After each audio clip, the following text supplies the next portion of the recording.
Bos días, son Paula de terceiro B e hoxe vou falar do libro O corazón de Xúpiter, escrito pola autora Leicia Costas, que tamén ten obras como Escarlatina ou Golpes de luz, entre outras.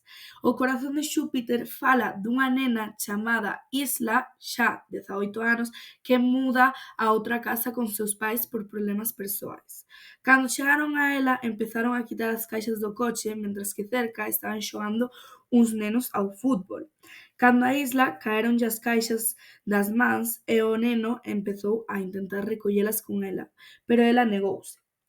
Dende aí todo empezou a cambiar. O único soporte era a súa amiga Mar do instituto e un tal Xúpiter, dun chat en liña. Aínda que non coñecían a ese tal Xúpiter, Mar decidiu apoiar a súa amiga e axudala co de Xúpiter e empezalo a coñecer.